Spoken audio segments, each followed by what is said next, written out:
పప్పులుసు వేడి వేడి రైస్లో పప్పులుసు వేసుకొని కోడిగుడ్డు ఆమ్లెటు లేదంటే ఎండు చేపల ఫ్రై పెట్టుకొని తింటే అద్భుతంగా ఉంటుంది. టేస్ట్ అయితే అల్టిమేట్గా ఉంటుంది. అసలు నెల్లూరు స్పెషల్ పప్పుల్స్ అంటేనే ఒక ఎమోషన్ అనమాట. చాలా సింపుల్గా తయారు చేసుకోవచ్చు. దీన్ని ప్రాసెస్ కూడా చాలా సింపుల్గా ఉంటుంది. ఈరోజు మన వంట పప్పులుసు.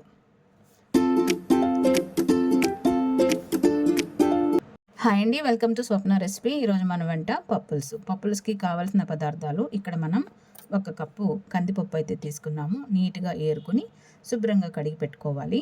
దీనికైతే ఒక మీడియం సైజ్ ఆనియన్ తీసుకున్నాము. 2 పండు టమోటాలు తీసుకున్నాము. చిన్న నిమ్మకాయ సైజ్ అంతా చింతపండు, 4 ఎండుమిరపకాయలు అయితే కడిగి ఈ విధంగా ఇంపి పెట్టుకోవాలి. మనం తీసుకున్న కందిపప్పు శుభ్రంగా కడిగి స్టవ్ పైన పెట్టుకొని హాఫ్ బాయిల్డ్ అయిన తర్వాత ఎండుమిరపకాయ ముక్కలు, తర్వాత మనం తీసుకున్న ఆనియన్ ఈ విధంగా పెద్ద పెద్ద ముక్కలు కట్ చేసుకొని వేసుకోవాలి. తర్వాత మనం తీసుకున్న టమాటోలు కూడా ఈ విధంగా కట్ చేసి ఇందులో వేసుకోవాలి. ఇప్పుడు ఇందులో 2 స్పూన్లు ఆయిల్ అయితే వేసుకోవాలి. తర్వాత ఇందులో కొద్దిగా పసుపు అయితే వేసుకోవాలి. ఇప్పుడు వీటినైతే ఉడికించుకోవాలి. ఈ విధంగా మూత కొద్దిగా గ్యాప్ పెట్టేసి చిన్న మంట పెట్టేసి కందిపప్పు బాగా మెత్తగా అయితే ఉడికించుకోవాలి. మనం తీసుకున్న చింతపండు శుభ్రంగా కడిగి నానబెట్టుకోవాలి. ఇదిగో చూడండి, కందిపప్పు బాగా ఉడికింది. ఈ మాత్రం ఉడికితే సరిపోతుంది. చూస్తున్నారా ఎంత పర్ఫెక్ట్గా కందిపప్పు అయితే ఉడికించుకున్నామో. ఇప్పుడు ఈ కందిపప్పులో తగినంత కల్లుప్పు అయితే వేసుకోవాలి. ఇప్పుడు ఇలాంటి పప్పు గుత్తి తీసుకొని ఈ కందిపప్పు అయితే బాగా మెత్తగా అయితే మెదుపుకోవాలి. మెదుపుకోవడం వచ్చు కదా, వీడియోలో ఎంత అవుతుందని మెదపడం చూపించలేదు. ఈ విధంగా అయితే బాగా మెత్తగా మెదుపుకొని మనం నానబెట్టుకున్న చింతపండు రసం తీసుకొని ఇందులో వేసుకోవాలి. తర్వాత తగినన్ని వాటర్ అయితే వేసుకోవాలి. పప్పులుసు పలసగానే చేసుకోవాలి. తగినన్ని వాటర్ వేసుకొని ఒకసారి అయితే ఈ విధంగా బాగా కలుపుకోవాలి. ఏ రెస్టారెంట్లో కూడా దొరకదన్నమాట, ఏ హోటల్లో కూడా దొరకదు. హోమ్ మేడ్ పప్పులుసు, నెల్లూరు స్పెషల్. వీడియో ఇక్కడ స్కిప్ చేయకండి. ఈ విధంగా అయితే బాగా మిక్స్ చేసుకొని తగినన్ని వాటర్ వేసుకొని పెట్టుకోవాలన్నమాట. ఇప్పుడు ఈ పప్పులుసుకి తాలింపు వేసుకుందాము. స్టవ్ పైన కడాయి పెట్టుకుని 2 స్పూన్లు ఆయిల్ అయితే వేసుకోవాలి. తాలింపు గింజలు, 2 ఎండుమిరపకాయ ముక్కలు, 1/2 స్పూన్ జీలకర్ర, 1/2 స్పూన్ ఆవాలు, 1/2 స్పూన్ మెంతులు అయితే ఈ కాగుతున్న ఆయిల్లో వేసుకొని ఆవాలు చిటుపట్లాడిన తర్వాత 6-7 వెల్లుల్లి రేఖలు కచ్చాపచ్చ దంచి ఇందులో వేసుకొని చిన్న ఉల్లిపాయ సన్న ముక్కలు కట్ చేసుకొని వేసుకోవాలి. ఇందులోనే 2 రెమ్మల కరివేపాకు కూడా వేసుకొని ఈ ఆనియన్ ముక్కలు ఎర్రగా అయితే వేయించుకోవాలన్నమాట. ఈ విధంగా వేయించుకోవాలి. ఈ మాత్రం వేగితే సరిపోతుంది. ఇప్పుడు ఇందులో మనం ప్రిపేర్ చేసి పెట్టుకున్న పప్పుల్స్ అయితే వేసుకోవాలి.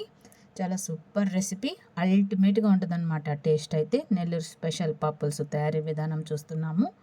ఇప్పుడు ఇందులో ఉప్పు సరి చూసుకొని తగినంత ఉప్పు అయితే వేసుకోవాలి. ఫస్ట్ మనం ఉప్పు వేసుకొని మెదుపుకున్నాము, కొద్దిగా తగ్గింది, సరిపడా ఉప్పు అయితే వేసుకొని ఒకసారి అయితే ఈ విధంగా కలుపుకోవాలి.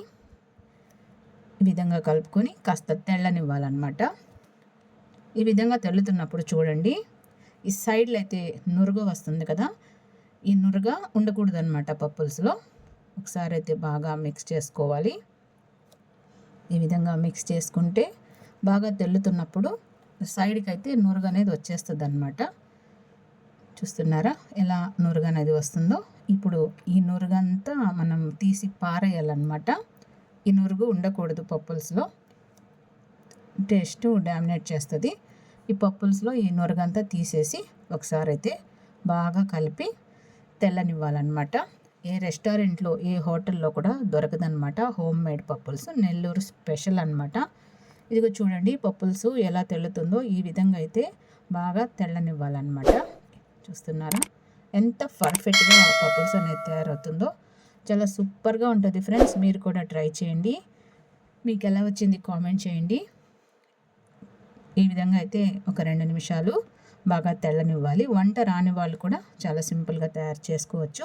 పప్పుల్స్ అయితే రెడీ అయింది ఫ్రెండ్స్. ఇంతే ఫ్రెండ్స్, చాలా సింపుల్గా తయారు చేసుకోవచ్చు. మీరు కూడా ట్రై చేయండి. నెల్లూరు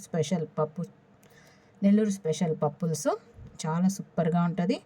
వీడియో నచ్చితే లైక్ చేయండి. కొత్త వాళ్ళు ఛానల్ సబ్స్క్రైబ్ చేసుకోండి. అల్టిమేట్ రెసిపీ, అద్భుతమైన రెసిపీ. మీరు కూడా ట్రై చేయండి. మరో మంచి వీడియోతో మళ్ళీ కలుద్దాం. బాయ్.